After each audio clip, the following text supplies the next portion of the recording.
Well, some people are saying, well, we can solve the problem. We could be the leader of this nation and lead it into a better future. And so we have a number of candidates, especially in the Republican Party, who are running for the nomination. And Tim Pawlenty served 2 terms as governor of Minnesota. He was known as a cost-cutter conservative in the liberal state. And now he wants to bring his brand of conservatism to Washington. Yesterday, I spoke with the GOP candidate about why he wants to be president. But before we watch that interview, here's David Brody with a look at the challenge Pawlenty is facing. Tim Pawlenty is busy pounding the pavement. His most frequent stops, Iowa, New Hampshire, or South Carolina, the first 3 primary states. He needs name recognition, so the former Minnesota governor is working hard to introduce himself to voters and move upward in the polls. In order to move out of the single digits, Pawlenty is positioning himself as the one candidate who will not only talk the conservative talk, but walk the walk. As we go forward, if you look at this country, we're not going to have people who are just talking about these things. We have to have leaders who can actually do them and have done it. We did tort reform and welfare reform and so much else. Not just talking about it, but getting it done. Well, please welcome to the 700 Club former Minnesota Governor Tim Pawlenty. He is now a presidential hopeful and governor. I'm delighted to have you with me. I'm honored to be with you. Thank you. Thank you for having me. Why do you want to be president?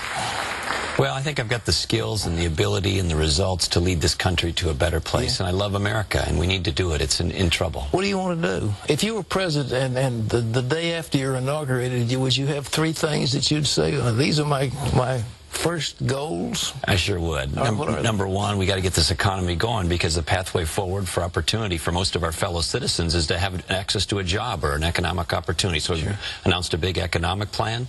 2, I'd repeal Obamacare and ask the Congress to do that. I think that's one of the worst pieces of legislation in the modern history of the country. Yeah. And 3, I think we would make some decisions in the area of security and international affairs that send the strong message that we don't equivocate and delay when it comes to our friends around the world like Israel, and I'd reestablish and reassure that relationship. What kind of tone would you set as a president? Well, I always tell folks, especially when I would go into places like rural Minnesota when I was governor, you know, you can't be pro-jobs and anti-business. That's like being pro-egg and anti-chicken. That doesn't work so well. And so we need to understand and remember where these jobs come from. They come from people wanting to start and grow businesses. And so this isn't about whether some small group of the country is more wealthy. It's about, are we doing those things to make it more likely that jobs will grow?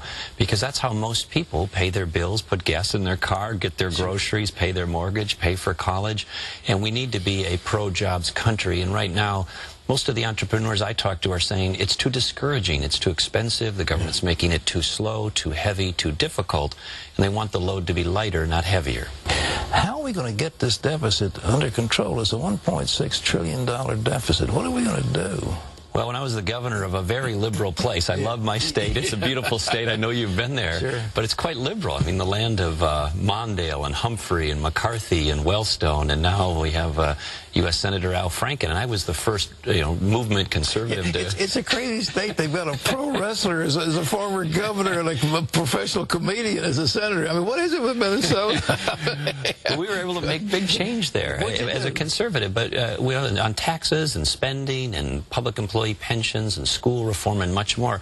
One of the leadership lessons I learned is there comes a time where you have to draw a line in the sand. And this is one of the moments for the country. So this debt ceiling vote is really a line in the sand moment. And I strongly hope and believe and pray that our Republican and congressional leaders don't raise the debt ceiling, and if they do, please make structural, permanent, big change, like a balanced budget, constitutional amendment, caps on spending that are real and specific. I enjoyed your book, Courage to Stand, Tim Pawlenty. You came out of sort of a working class background. You didn't come with a silver spoon in your mouth. What was your father doing? What was his job? Well, for much of his life, he was a truck driver, but later in life, he got promoted to be a dispatcher.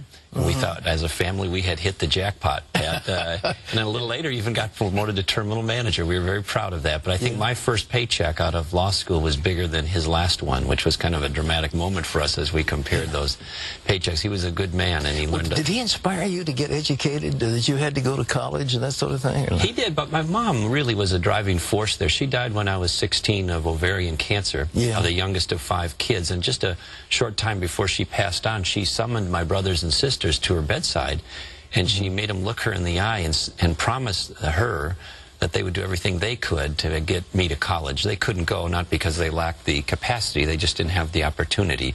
So my mom's were you the baby? dying wish was to get me to college. Yes, I was. You were the baby. I was the baby. And so all those children are going to get together to get you to college. And they did. And they did. And they did. And my mom was a very, very wonderful woman and a great leader for our family. But that was one of her life dreams, is to have one of her kids get to college.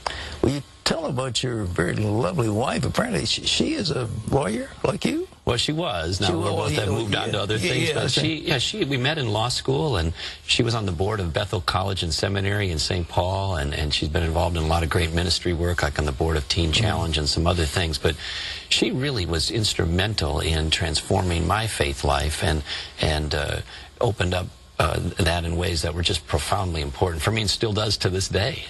Well, your faith has played a big role in your life, hasn't it? It sure has. You know, I was raised Catholic, and Mary and I met. She came from a Baptist tradition, so as we were getting married and getting serious about that, I wanted to reconcile our faith lives, and she did too, so I started attending her church. But, you know, she led me to the Lord and was a powerful, really, leader and mentor in that journey for me.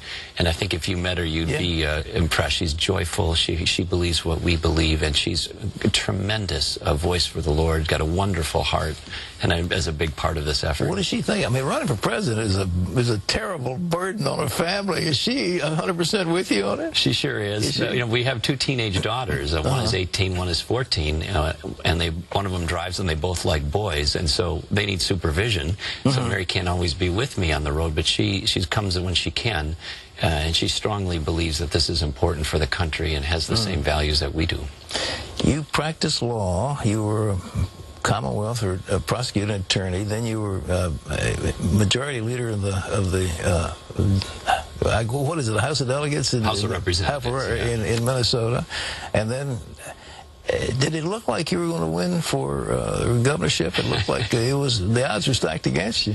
No, it didn't look like I was going to win. It's a blue state, and I wasn't very well known, didn't have much money, and people were not giving me a very good chance at running. And when I first started running, I did this little tour around the state in a 2-seater plane, and not many people showed up. It was a little discouraging on day one, and I came home and went out to coach soccer that night. My daughters were playing soccer, and so I took off my suit and put on my coach's shirt and walked out onto the field, and these little girls came running up to me, and they said, you know, are you running for governor? Are you running for governor? Yeah. I thought, wow, this campaigning really works. I've only been out a day, and it's already permeated the minds of these 7-year-old girls. And I kind of pridefully puffed up, and I said, yeah, I'm running for governor. And then this one little girl looked up to me, and she said, cool. Do you think you could get me Jesse Ventura's autograph? I understand. Well, you also played, you love hockey. You still play hockey? I do, although I'm, you know, post-50 now, so I'm slow and old out there, but I still like to play, and in the winters in particular, we get out. It's a great sport. It's like I tell people it's like human pinball. It's fast-moving and a lot of action. And well, do you get hurt playing? I've seen people checked against the backboards. I mean, it looks like it's brutal. Well, it can be, although now in my old men's league, as we call it, it's no checking, although people fall down and hurt themselves. So, but they can't check. Not intentionally. People accidentally bump into each other. So we're beyond that age where you can go out and lay into each other.